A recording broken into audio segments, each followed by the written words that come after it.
friends, this is Pratyusha Roslin welcoming you to a brand new vlog. Today we are in conversation with none other than Banglar Bag, Mr. Rahul Roy. তো ওনাকে উনি প্রথমে বলে দিই he is an US delegate, a business tycoon. He has carved a niche for himself across borders. তো যেটা আমি তোমার থেকে জানতে চাই, তোমার যে প্রফেশনালি তুমি বিশাল একটা বড় জায়গা করেছো, সেটা অলরেডি অনেকেই অ্যাওয়্যার। তো সেটা নিয়ে আমি বেশি না কথা বলে আমি যেটা জানতে চাই সেটা হচ্ছে তুমি তো অরিজিনালি ফ্রম ইউ, তারপর you have travel to US, তাই তো? তো তারপর তুমি আবার কলকাতায় হঠাৎ ফেরত এলে, হঠাৎ করে কলকাতায় কেন এলে? থ্যাংক ইউ রোজলি, তুমি আমার বাড়িতে এসেছো। It's welcome to you and group. এটা খুব ইন্টারেস্টিং ব্যাপার। কলকাতার সাথে you right, I had no connection. আমার প্যারেন্টস কলকাতা, তারপরে নানান রিজনের জন্য ওরা কান্ট্রিতে মুভ করে যায় to start their factories, electrical factories like lamps, তারপরে ফ্যাক্টরিজ, তারপরে তোমার belts, fan belts, conveyor belts. তো আমরা ব্যবসায়ীদার ফ্যামিলি থেকে আমি আসি, কানপুরে জন্মাই, তারপর একবার ছোটবেলায় যাই, তারপরে আমেরিকায় সব বসবাস, অনেক বছর হয়ে গেছে, 40 বছরের ওপরে। কলকাতা আসা মানে এখান থেকে WBIDC চেয়ারম্যান তখন ছিলেন মিস্টার সোমনাথ চ্যাটার্জি, খুব শ্রদ্ধেয় মানুষ ছিলেন। উনি ভারতবর্ষের হোম স্পিকারও হলেন। উনি একটা ডেলিগেশন নিয়ে আমার বাড়িতে আসেন, আমার সাথে খুব বন্ধুত্ব হয়ে যায়। উনি তখন বলেন, তুমি তো বাঙালি রাহুল, তুমি আমার ছেলের মতো, তুমি বাংলার জন্য কিছু চিন্তা করো, কিছু করো, আর সেটা তুমি দূরের থেকে করতে পারবে না। যতক্ষণ না তুমি বাংলায় না আসো, তুমি বাংলাকে বুঝবে না। বাংলার ইমোশনস জানার জন্য, বাংলার পলস জানার জন্য তোমাকে বাংলাতে আসতে হয়, মানে কলকাতায় এসো। তখন আমি বললাম, আমি কলকাতা কাউকে চিনি না, আমি কোথায় থাকবো, কি করব। উনি বললেন, ইনিশিয়ালি তুমি হোটেলে থাকো, তোমাকে আমি ভালো জায়গা দেখে তোমাকে বলে দেবো কোন কোন জায়গায় তুমি প্রেফারেবলি থাকতে পারবে।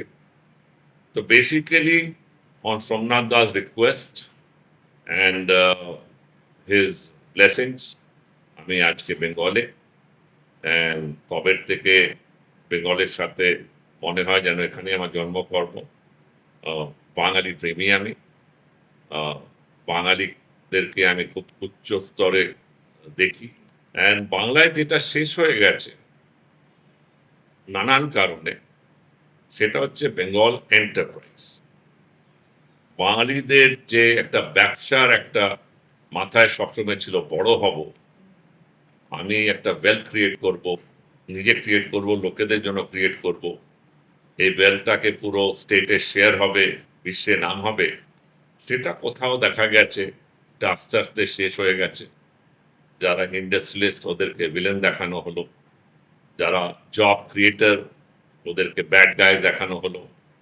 তো একটা বিজনেসের প্রতি বাঙালিদের একটা কেমন একটা জেলেসি, রাগ, হেট্রেড, ওইটা একটা সিড প্ল্যান্ট করা হলো। সেই থেকে বাঙালিদেরকে আজ পর্যন্ত বের করা যায়। উনি কিন্তু ভীষণ একজন ক্যারিসমাটিক আর কালারফুল মানুষ। তো যদি একটু কিছু তোমার লাইফস্টাইলের ব্যাপারে বলো আমার। এখানে এসে যেটা আমি ইউএসএ তে, যার জন্য আমার নাম হয় বেসিক্যালি হার্ডওয়্যার অ্যান্ড সফটওয়্যার,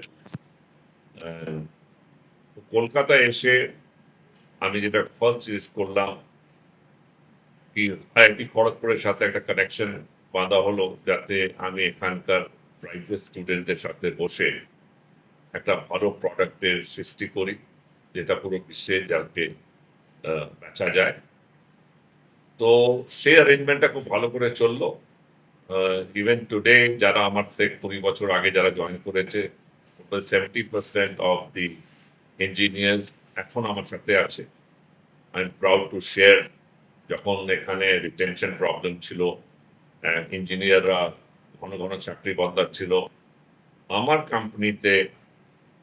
যত যারা এসেছিল বলতে পারো আমার সাথে ওদের বন্ড, ওদের ভালোবাসা, ইয়া রেসিপ্রোকাল একটা রিলেশনশিপ তো সুন্দরভাবে গেছে কি আজও আমরা একটা ফ্যামিলির মতো ওখানে কাজ করি। আমার কলকাতার মধ্যে প্রায় 500-র উপরে ইঞ্জিনিয়াররা একসাথে কাজ করে। তো এই নিয়েই আছি রোজলি। মানে তোমার ধরো যে একটা বিশাল বড় একটা সোশ্যাল সার্কিট আছে, পার্টি, তোমার সাথে থাকা মানে হচ্ছে ফান এন্ড ফ্রলিক একটা ভাইব পাওয়া, সেইটার ব্যাপারে একটু যদি বলো। ওইটা একটা ছোট ভাগ, হ্যাঁ, তোমাকে আমি ডিটেলে বোঝাচ্ছি। হ্যাঁ, I am a grounded and easy going person. লাইফে যে শব্দটা ইগো, সেটা আমি কোনোদিন আমার মধ্যে আসতে দিনই না, আসতে দিই না। আমি বিলিভ করি ego is a crime, is an evil spirit in a human body. মানুষ যত বেশি ওপরে যায় দেখবে ওরা তত বেশি হাম্বল হয়ে যায়। আর অনেকরা ওই হিউমিডিটিটাকে মেনটেন করতে জানে। অনেকরা আবার ইগোর জন্য লোকেদের সাথে সরে যায় যখন পয়সা হয়ে গেল। আমি তার বিশ্বাসী নয়। আমি মনে করি যে নলেজটা ভগবান আমাকে দিয়েছে, varsity off knowledge, wealth of experience, একটা গ্লোবাল একটা আউটলুক যেটা ভগবান আমাকে দিয়েছে, সেটা আমি লোকেদের মাঝখানে কি করে শেয়ার করি, কি করে ওদের বোঝাতে পারি, কি করে ওদের এক্সপিরিয়েন্স দিতে পারি, কি করে অ্যাডভেঞ্চারগুলো আমি সিম্পলিফাই করতে পারি, ওইটাই দিয়েই আমার আনন্দ। ওইটা যদি মনে করি আমি একটা পার্টি রূপে আমি লোকেদের ভেতরে মনের ভেতরে যেতে পারবো, পার্টি রূপে করি। যদি ভাবি ওটা ওয়ান অন ওয়ান বসে আর ছোট ছোট গ্রুপে বসে লোকেদেরকে ফস্টার নার্চার ইন্সপায়ার করে যদিও এন্টারপ্রাইজ আনতে পারি, এন্টারপ্রেনার তৈরি করতে পারি, সেভাবে করি। তো অনেক সময় লোকেরা ভাবে ওটাই আমার lifestyle. My lifestyle is based on inspiring people to get into business entrepreneurship, যেটাকে আমি বারবার এর জন্য বলি বাঙালিরা অনেক পিছিয়ে পড়েছে compare to the rest of India. তো বাঙালিকে জাগরণ করা, এটা আমার একটা থট। আমার যে নেক্সট কোয়েশ্চেনটা হবে এবার, সেটা হচ্ছে যে তুমি এত বড় মাপের একজন মানুষ, এত বড় অ্যাচিভার একজন, তাও how do you manage to stay so humble? এত হাম্বল কি করে থাকো, এত জেনুইন কি করে? আমি রোজদিন প্রথমে তোমাকে বলে দিয়েছিলাম ইগোর একটা ইভিল, ইভিল স্পিরিট তোমার ভেতরে থাকে। আমাদের পুরো শরীরে একটা পজিটিভিটি থাকে, একটা নেগেটিভিটি থাকে। এখন ডিপেন্ড করে আমি আপনার মাইন্ডসেটটা কিভাবে নিতে চাই, পজিটিভ সাইডে না নেগেটিভ সাইডে। পজিটিভ সাইডে মানে হচ্ছে যদি অহংকার করো, শাস্ত্রে লেখা আছে, সব ধর্মে লেখা আছে, সেটার জায়গা নেই। তো মানুষ যদি হাম্বল থাকে তাহলেই মানুষের সাথে মানুষ কানেক্ট করতে পারে। এটা যদি কানেকশনটা যদি না থাকে, আমি মানুষের মধ্যে চেঞ্জেসটা আনবো কি করে, ওকে ইন্সপায়ার কি করে করব কি ভাই আমরা চলো এগিয়ে যাই, এই জীবনে একটা কিছু করতে হবে। আর এটা যতক্ষণ অর্থ আমাদের কাছে আসবে, যতক্ষণ না মিলস আসবে, ওয়েলথ আসবে, অনেক কিছু আমরা পিছিয়ে পড়ে যাচ্ছি। তো বাংলাকে আগে নেওয়ার জন্য humility is the way to grow slowly, quietly rich your goals and share your wealth, your knowledge with your masses of colleagues, friends, and families. আপনাদের সকলের কিন্তু এর থেকে একটা শিক্ষা পাওয়া উচিত। উনি এত দূর বিদেশ থেকে এসে এখানে কি করছেন, উনি ট্রাই করছেন বাংলাকে তুলে ধরার। তো সেইখানে আমাদের কিন্তু নিজেদের মধ্যে সেই অ্যাওয়েকেনিংটা আনা উচিত, তাহলেই কিন্তু উনি আমাদেরকে হেল্প করতে পারবে। তো এবার আমার নেক্সট যেটা হবে সেটারও একই তোমার কাছে আনসার মোটামুটি ভাবে। 10 years from now তুমি তোমাকে, রাহুল রয়কে কোথায় দেখো আর বাংলাকে কোথায় দেখো? বড় প্রশ্ন রজনী। 10 বছর আমি বিশ্বাস করি আমি যা দেখছি বাংলাতে, এই যে জেনজি আর জেনজির পরেও যদি মিলেনিয়ামে যাই, একটা নতুন অ্যাওয়েকনিং এসেছে। কোথাও একটা রেনেসর একটা আভাস দেখতে পাচ্ছি। মনে হচ্ছে এবার বাঙালি জেগেছে। কেন কি অত তো চাকরি দেওয়া সম্ভব নয় কোনো গভর্নমেন্ট। তো মানুষকে তো নিজেই করে খেতে হবে, আর নিজেই এমপ্লয়ার হতে হবে যাতে চাকরি দিতে পারে। এটার জন্য যে ট্যালেন্ট আর যে কোয়ালিটিস, কিছু আপনি qualities and talent by virtue জন্ম থেকেই পান, কিছু আপনাকে ডেভেলপ করতে হয়, কিছু আপনাদেরকে শিখতে হয়। ওই শেখার পার্টটায় আমি মনে করি I can play a very important. তার অনেক অনেক ডিফারেন্ট ওর মধ্যে প্রসেস আছে। ওই প্রসেসগুলো আমি অনেক আগেই বিদেশে আমার আমেরিকানদের বলুন, ভারতীয়দের বলুন, আরও এশিয়ানদের বলুন, even people from Pakistan, Bangladesh, Iran, Iraq, আমার সব রকমের ন্যাশনালিটি বন্ধু ওখানে আছে, সিলিকন ভ্যালি একটা মেল্টিং পট।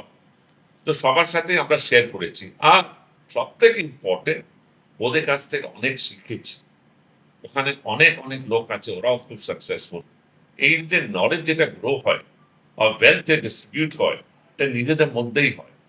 তাই জন্য বাংলাকে বলছি যে ব্যবসাগুলো করবে এটা নিজেদের মধ্যে করো, নিজের লোকেদেরকে তোলো, নিজের লোকেদেরকে সাহায্য করো, নিজের লোকেদের কাছে বসে আলাপ করো, তুমি কি করো, তুমি কি বেচো, আমি এই বেচি, ও এই কেনে। এই যে একটা ট্রানজাকশন যদি বাঙালি বাঙালির মধ্যে শুরু হয়ে যায়, তো আজকে বাংলা খুব তাড়াতাড়ি এগিয়ে যাবে, বাঙালিরাও অনেক এগিয়ে যাবে। ওনার যে সব থেকে বড় একটা অন্ডারভার আছে এর মধ্যে যেটা আছে, সেটা হচ্ছে কনফ্লুয়েন্স, যেখানে উনি নেক্সট জেনারেশন অন্টারপ্রেনার্স বা যারা অলরেডি আছেন ইন্ডিয়াতে তাদেরকে সিলিকন ভ্যালিতে কি করে প্রমোট করছেন, সেটা একটু ওনার থেকেই শুনে নেব। হ্যাঁ, রোজদিন, এটা 2027 এপ্রিল 8, 9, 10 এই 3 দিন আমাদের business conference San Jose convention centre and civic centre. সকাল থেকে রাত অবধি এখানে আশা করছি 3 থেকে 4 হাজার বাঙালি পুরো বিশ্বে ওখানে আসবে। সাথে থাকবে local entrepreneurs, local scientist, local buyers, যেমনি ওয়ালমার্টের বায়ার, কস্কোর বায়ার, যে বড় বড় রিটেল ওদের বায়ার। একটা চেষ্টা করা হচ্ছে যে বাঙালিকে কি করে গ্লোবাল মার্কেটে এক্সপোজ করা, এটাই হচ্ছে উদ্দেশ্য এই কনফারেন্সে। বাঙালি যেখানে ব্যবসা শুরু করেছে, করছে, করবে, কিন্তু একটা গ্লোবাল একটা আউটলুক পেলে, একটা গ্লোবাল রিচ পেলে, আর ওখানে যদি আমরা আমার বুট ক্যাম্পে যদি ওরা এসে শেখে, again this all free of cost আর দ্য বুট ক্যাম্প, এই যে কনফারেন্সটা, সেটা আমি এক্সপেক্ট করছি will give a gateway to a big success to Bengali entrepreneurs. কেন এই গেটওয়েটা বলছি? এই গেটওয়ের মধ্যে খালি আমি একাই না, ইভেন এটা আমার ইনিশিয়েটিভ, আমার সাথী যারা বন্ধুরা ওদের ইনিশিয়েটিভ, যারা বাঙালি, ওরা চাইছে কি খালি কর্পোরেট ওয়ার্ল্ডেই না, ইভেন বিজনেস ওয়ার্ল্ডেও বাঙালিরা যাতে নাম করুক। আজকে যেটা দেখা যাচ্ছে বিদেশে, তোমার কর্পোরেট ওয়ার্ল্ডেও বাঙালিরা খুব একটা উঁচু স্থানে যেতে পারছেন না। তো এই দুটো প্রোগ্রাম নিয়ে আমরা এই কনফারেন্সটা করছি। আর এই কনফারেন্সটা হচ্ছে awakening and touching the soul of Bengali enterprise. কি করে ওয়ার্ল্ডে বাঙালিরা নিজের নাম করবে, সেটার একটা চেষ্টা। যারা আপনারা ওনার এই কনফ্লুয়েন্স অন্ডারভারে ইন্টারেস্টেড, তারা তাড়াতাড়ি করে আমার সাথে যোগাযোগ করুন। আমি গাইড করে দেবো কি করে, how to reach out to him, how to get to Confluence, তাই তো? একদম। হ্যাঁ।